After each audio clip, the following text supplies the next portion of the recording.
Good afternoon, sir. As you mentioned in the beginning that have we shouldn't have sentiments in our business, that if we know someone from a long time, so we shouldn't add or give him a chance on a random basis. So every time, is it necessary that we should judge people all over the time while starting a business or adding him or her? You have to see. I'll tell you that's part of life. It's basically say like you walk along with 10 guys, and it's basically just think about cricket. Okay, so gully ka cricket hai.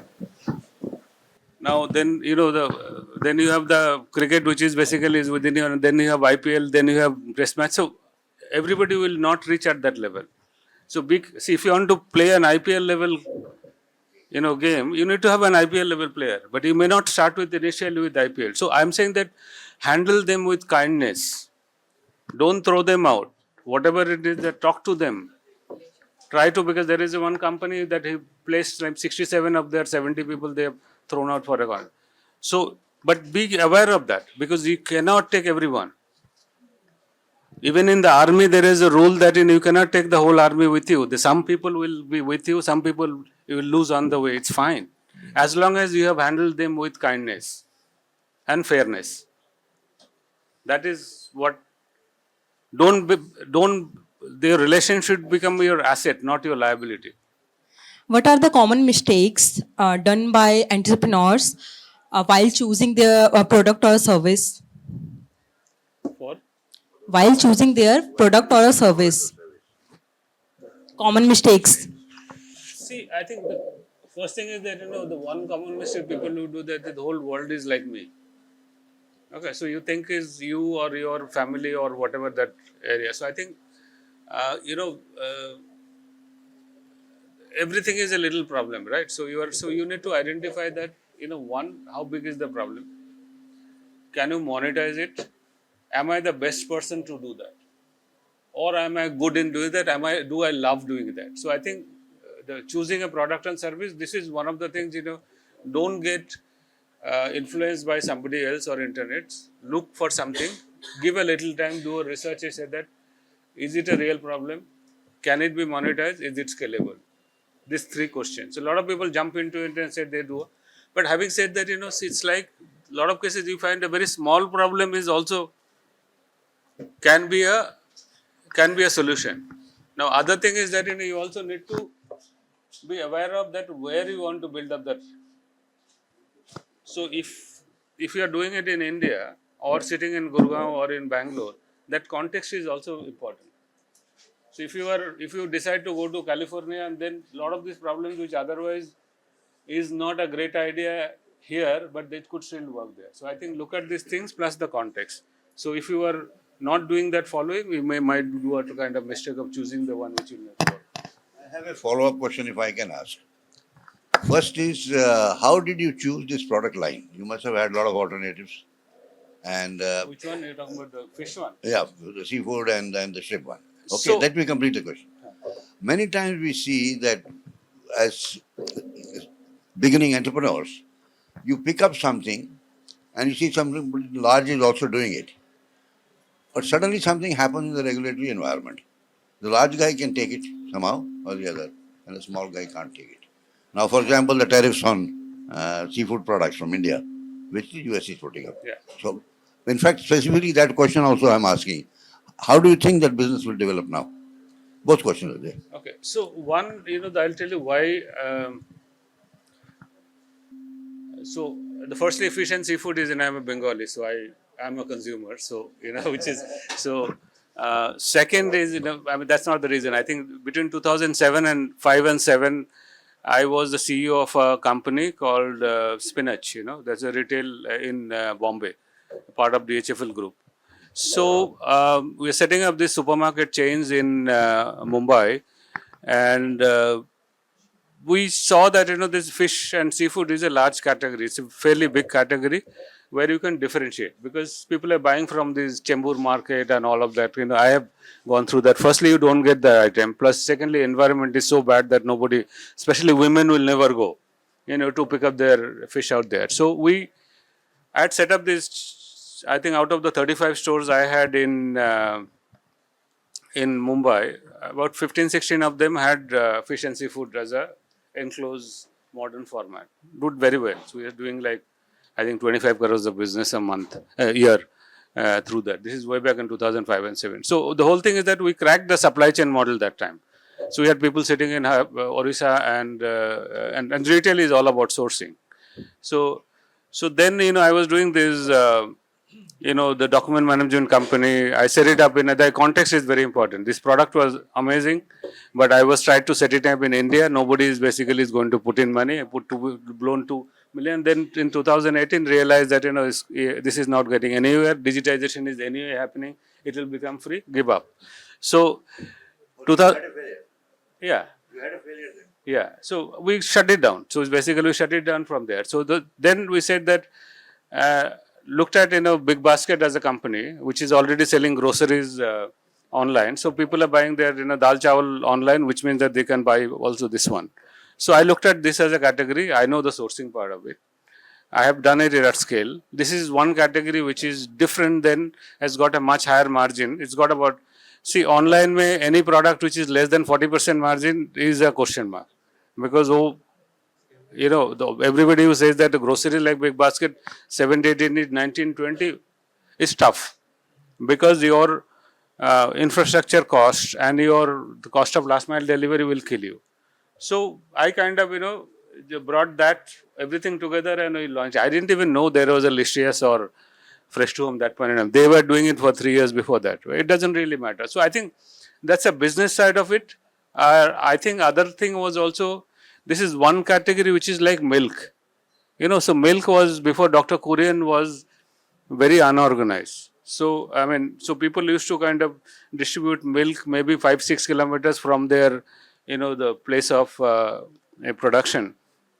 So Dr. Kurian came in, he set up a back end which is through NDDB, which is your collection centers and so on, put a system around that and put a logistics solution, and there was an Amul in the front who not only started selling milk, they said other value-added products. So, today India is the largest, producer of milk, right? So, one of my inspiration was, I think this is the second reason that if I can do even 1% of what Dr. Kurian has done, I'll feel blessed. And third reason is basically is that, there are 3 stages of life. You do learning, do earning, and they do returning. So this is one sector where I believe that, I have not earned, but I have learned a lot and I am returning a lot to that. I have given employment to a lot of people who otherwise would not be employable. I have, created, a lot of jobs for people who are, otherwise, are of a different profile and so on. So my first question is, sir, as a CEO, what is your daily day-to-day activity? And my second question is being profitable is more important than acquiring the customer?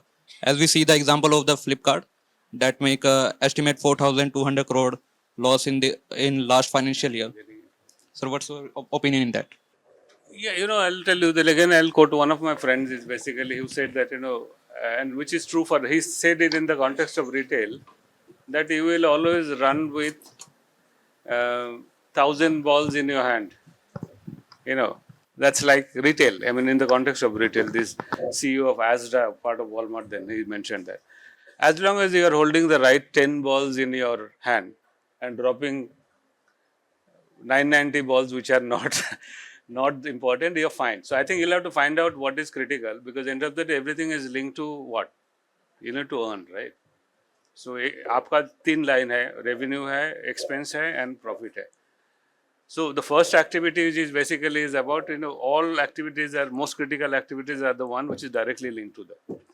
Rest of them are, secondary to that. So you have to find out that there will be kind of hundreds of activities. What's important for an entrepreneur is also to say no. So you need to identify between what is urgent and what is important.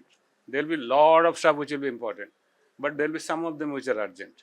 So you need to differentiate them and kind of say to people, okay, I'll call you back in whatever, I'll do it tomorrow, whatever. Have that, not easy, especially when you are kind of, not everybody can do that, but pick that up, as a kind of stuff. So the prioritization comes from the fact that you are saying no to certain activities and no to certain temptations.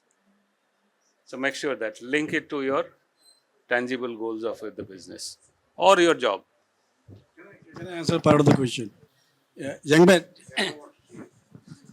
I think your question is still partially not answered. Since I have been I have had four startups, three of them still working. I can answer this question. You can have your answer before you leave. Today, the scenario is very different. Traditionally, we used to look at profit making as success. There are times have changed where what does the investor value? The number of customers or the amount of profit? There are times when investor does not look at your P&L. It looks at the number of customers you acquired. That is your valuation. That answers the question about Flipkart. Isn't it? See, I think one acid test for this, is that, when can it wait? The urgent and the difference between urgent and important is, can it wait? If you think it can wait, it's important, but it's not urgent. So I think these are, you'll pick it up. I mean, it's not what it is. Because I think the biggest company CEO has also got 24 hours. And the poorest guy on earth has also got 24 hours. But they find a way. So just be conscious about it, you will find your way. He says, you don't worry about it. I will come with you. He used to be director in the Tatas, and so he took me to sit with the chief executives and put his arms around my shoulder and say he has done something special in USA. He is a placement expert and so on. And lo and behold, when they were not coming enough people and all that, but I have not forgotten that placement sense. I'm not a placement anything here, but some students came to me just before the session saying, sir, can we ask him about some internships? They are MBA students. I said, well, I don't think I can let you ask him without checking with him. But then normally people go away after the session because there's something else. So I'm on their behalf, about half a dozen of them very keen, saying whether you will you would consider them for the internship.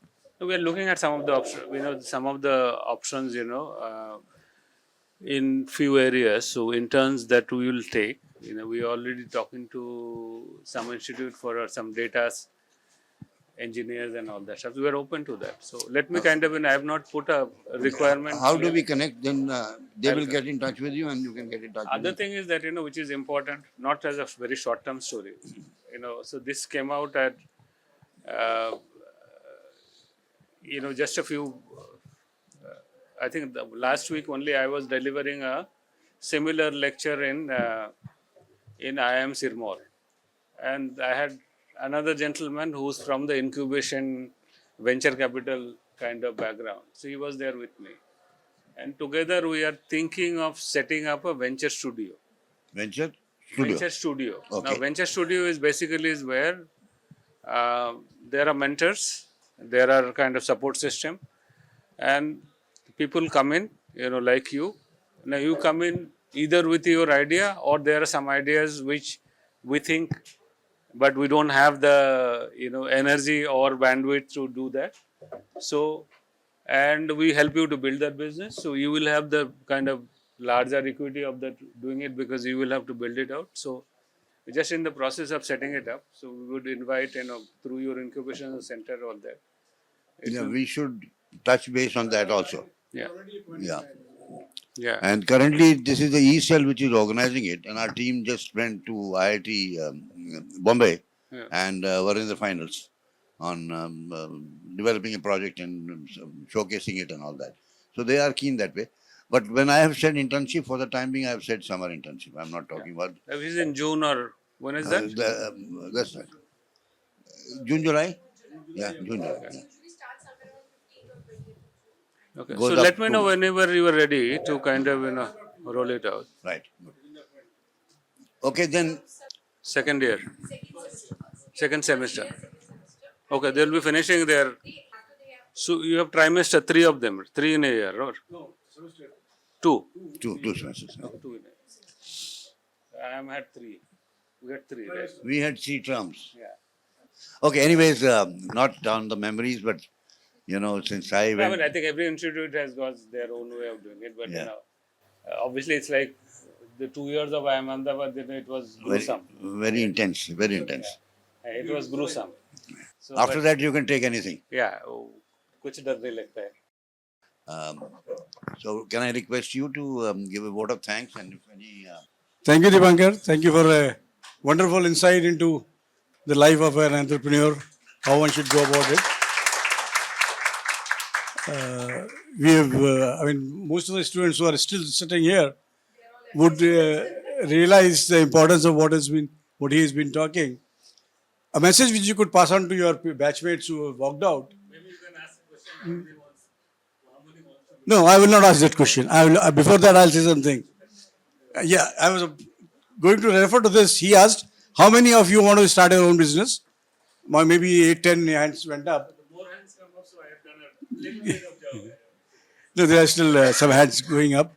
But more important is, when a corporate is looking at you, any company, the company may be 100 years old. They want to look what an entrepreneurial attitude you have. Unless you do not have an entrepreneurial attitude, you cannot excel in your work. I can give it in writing. I'm willing to challenge anybody who wants to challenge me on this. I'm willing to take the challenge.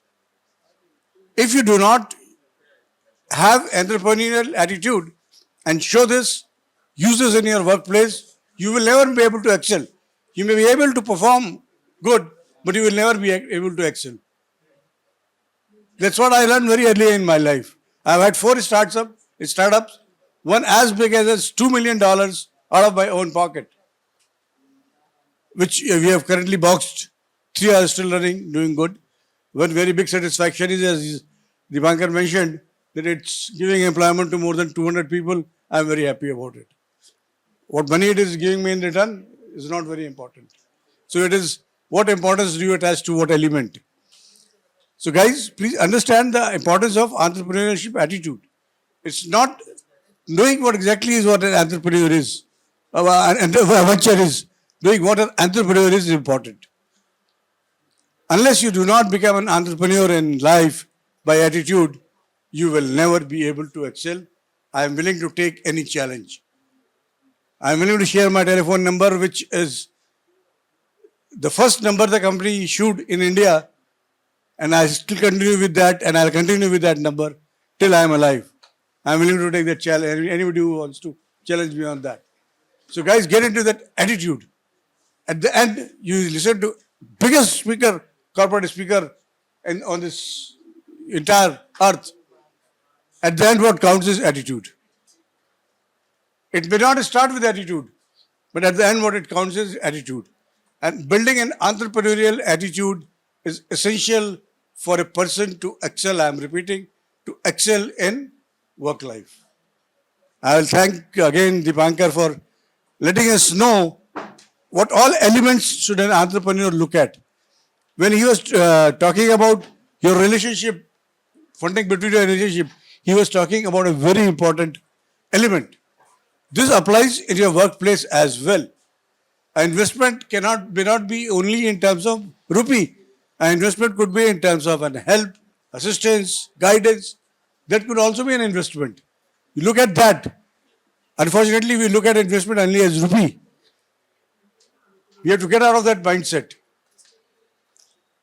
Our mindset has to change. And at the end, I'll say, which I always say, nothing will change in life unless you start changing the way you think. That's where the attitude comes in play again. Unless you do not change the way you think, nothing will change. Take it from me. All the best, guys. Thank you very much.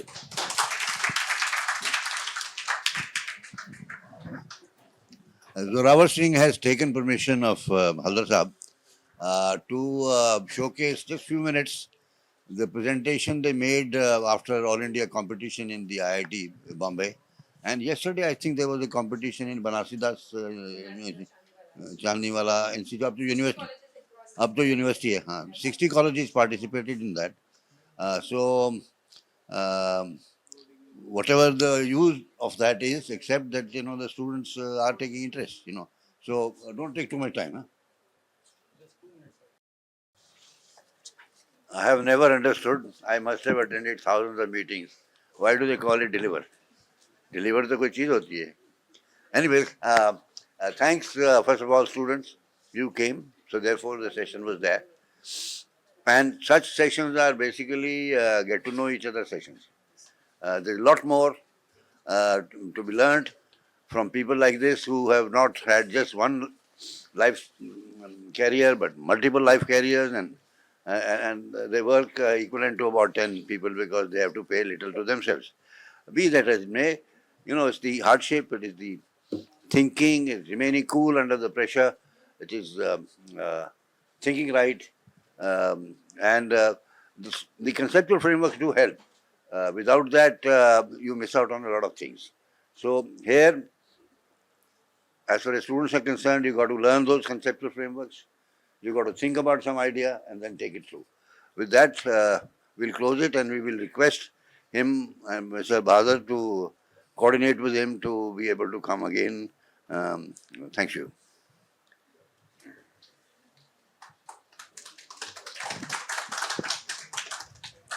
Thank you, sir.